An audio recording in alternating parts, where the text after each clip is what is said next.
पूछ रही हूँ, प्रधानमंत्री का सम्मान क्यों नहीं है? कितने नेताओं ने प्रधानमंत्री को बधाई दी या फिर ये कहा कि भारत के प्रधानमंत्री को सम्मान मिला है, हमें बड़ा गर्व हुआ, खुशी हुई?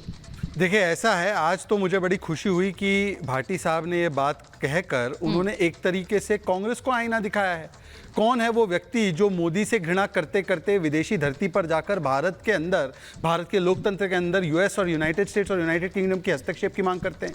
कौन है वो व्यक्ति जो भारत के आंतरिक मामलों को, कश्मीर से लेकर मणिपुर तक सारे मामलों को विदेशी धरती पर उठाने का भी और विदेशियों से उठाने का भी ये महापाप करते हैं? तो आज कम से कम भाटी जी ने साफ साफ कह दिया है कि जिस प्रकार की राजनीति कांग्रेस कर रही है, जिसमें कि उन्होंने आज मणिपुर का भी विषय जिस प्रकार से यूरोपियन यूनियन उठाता है तो उसका समर्थन करती है, इसका खंडन किया है। मुझे लगता है भाटी जी के लिए तालियां बजनी चाहिए कि कम से कम उन्होंने इस प्रकार की मैच्योरिटी पॉलिटिकल दिखाई है। परंतु आज विषय यह है, देखिए हम क्या कहते हैं, दो तरीके के पीडीए देश में सामने आ रहे हैं और जनता को अलायंस से नहीं, एजेंडे से मतलब होता है।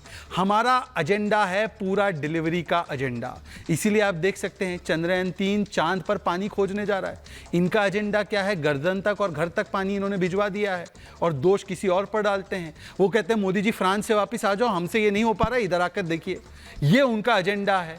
आज हम लोग जो है United states, United Arab Emirates, Israel, सारे देशों को मिलकर, इजिप्ट, ये सारे देशों को मिलकर भारत के डिफेंस की डील साइन कर रहे हैं। और ये लोग क्या कर रहे हैं? अपने अपने करप्शन के लिए डिफेंस की डील साइन कर रहे हैं कि तू मेरा करप्शन मत उठाना, मैं तेरा करप्शन नहीं उठाऊंगा। दोनों मिलके शराब के नाम पर घोटाला करेंगे, कहीं और मिलके घोटाला करेंगे, एक दूसरे का घोटाला उठाना नहीं है। ये उनका डिफेंस डील चल रहा है। और तीसरी बात यह है कि आज एक मिशन और विजन के साथ हम जब काम करते हैं तो 10वें स्थान से 5वें स्थान पर अर्थव्यवस्था पहुंचती है, इन्फ्लेशन सबसे कम सीमा पर पहुंच जाता है। जिस प्रकार से 11 करोड़ लोगों तक टॉयलेट पहुंचता है, 11 करोड़ लोगों तक नल से जल पहुंचता है, 80 करोड़ लोगों को राशन मिलता है, दुगने रेट से हाईवे बनते हैं, एयरपोर्ट बनते हैं, 70 साल में केवल 70 बने थे, जिस प्रकार से मेट्रो हर शहर में बन रहा है, ये हमारा डिलीवरी का एजेंडा है। दूसरी तरफ केवल एक वाक्य, हमारा पूरा डिलीवरी का एजेंडा है, इनका पूरा डिस्टर्ब्ड एजेंडा है। अच्छा। इनसे पूछे कि इनके बीच में कोई भी समानता है? अच्छा, आप डिलीवरी का एजेंडा गिना रहे हैं शहजाद जी, लेकिन वहां अभी भाटी जी ने कहा कि भाई अंतरराष्ट्रीय जो उपलब्धियां हैं उन पर आप वोट ना मांगे। अंतरराष्ट्रीय उपलब्धियां और आप अलग अलग है, ये उन्होंने कह दिया।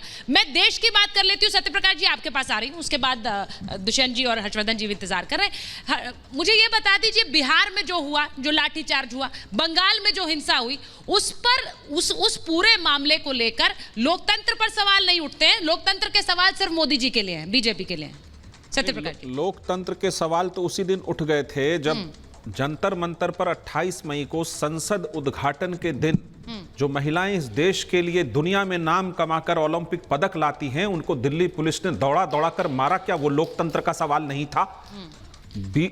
भारतीय जनता पार्टी की सरकार ने उत्तर प्रदेश और दिल्ली में पूर्व सांसद को समर्थकों से घिरे हुए थे जयंत चौधरी, दौड़ा दौड़ा के पीटा। वो लोकतंत्र नहीं था? बिहार विधानसभा में एक विधायक भाजपा का कुर्सी उठा करके लोकसभा स्पीकर की तरफ लहराता है, उस कुर्सी को वहीं तोड़ देता है, कागज उनकी तरफ फेंकता है। क्या लोकतंत्र की परिभाषा बदल गई थी? आप हिंसा करेंगे और हिंसा रोकने के लिए पुलिस आंसू गैस के गोले ना छोड़े, थोड़ी बहुत लाठी चली है, और क्या आप वहां बैरिकेड तोड़ेंगे, मणिपुर मॉडल इस्तेमाल करेंगे, बंगाल की तरह